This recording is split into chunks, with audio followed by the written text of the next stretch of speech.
Hey guys, welcome back to my channel. Hope you guys are doing well. So in today's video, we're going to be talking about friendship breakup and when is the right time to break up with a friend, how to break up with a friend, and what should you do if someone has broken up with you. We all know friendship breakup is a tragic situation, but the thing to remember is that people change, sometimes for the better, sometimes for the worse, or sometimes your relationship with the person just changes. The fact of the matter is that we are all growing, we are all changing, and sometimes we grow together or sometimes we grow apart. And I think the first step is really just accepting that it is what it is. It is what it is. It is what it is. Fortunately, as autonomous beings, we don't have to stay in places that we have outgrown, nor do we have to stay in places that have outgrown us. I think for me, over the years, my friendship circle has got smaller and smaller and smaller and smaller. I feel like when you're in your teens, it's quantity over quality. But when you get into your early 20s, that's when the problems start to arise and your friendships do get tested. Then I think that at the end of your 20s, you start to have a rough idea of who is really going to be in your life and who's going to stand the test of time. But then I think when you've got to your mid 30s and things have drastically changed, you've got married, you're starting to have kids, things are changing in your life, your priorities are changing, your friendships really start to whittle down to about one or two. When you get to your 40s, 50s, you'll be lucky just to have one close friend. I always used to wonder when I was younger, how come my mum didn't have so many friends? It's because she was busy. She ain't got time for that. No, she literally has had to rebuild friendships as she's got older. But really and truly, life is all about seasons, and just as the leaf falls from the tree, so people fall from our lives. And really and truly, it does not always have to be a bad thing. So how are some ways you can know when to let go of a friendship? When to know when the time is up? When they don't call or check in with you anymore. Almost seems as they cannot be bothered. When it's one-sided and you feel like you're making all of the effort and it's never reciprocated. When it's a chore for you to talk to them, make plans, etc. When they fail to sacrifice anything for you, you're never a priority, they'd rather go and do something else than show up for you. When you hang out with them and it's just not the same. I think we all have that feeling when you know what it was, but what it was isn't what it is, and it is what it is. When you're on different pages and you want different things out of life, your priorities do not align anymore. When you feel like you're forcing it. Now, there's obviously the backstabbing, the betrayal, the offense. I think those are obvious signs when it's time to bounce. But there are some friendships where the friendship isn't over. Maybe you're just busy or they're just busy, and maybe you don't hang out as much as you used to before, but y'all have an understanding and you both know what it is. But when you're at that stage of a person,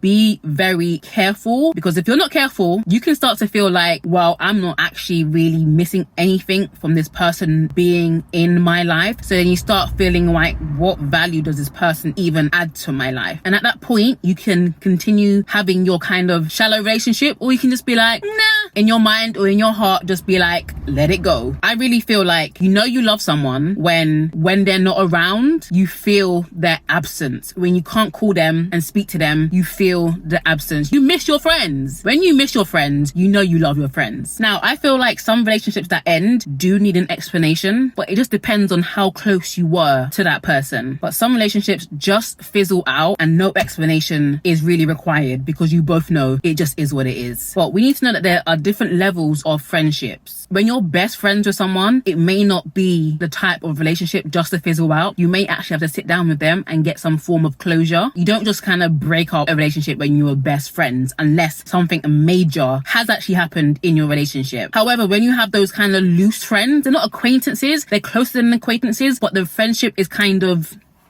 loose. It's easy for those kind of relationships just to be lost with the wind. Is it bad to say that women aren't as committed to their friendships as much as they are committed to their relationships with a man? Or am I generalizing? Let me know. I really do want to know. Comment below. I feel like some women use relationships to escape from boredom of being single, but the moment they get into a relationship, their friendships go out of the window. They're not necessary anymore. Newsflash, that means that person was never your friend. They were just using you to fill a void. Really Really and truly, I feel like we need to bring back authentic, deep connections and be aware that it may just be two or one that you really build with, that you really do life with. I think those kind of authentic relationships need to make a comeback, and we need to invest more in our friendships, quality over quantity. So if you do want to save a relationship because it does mean a lot to you, here are some things you can try. They are not guaranteed to work, but at least you can say you did your bit. If you're like me, I would rather get closure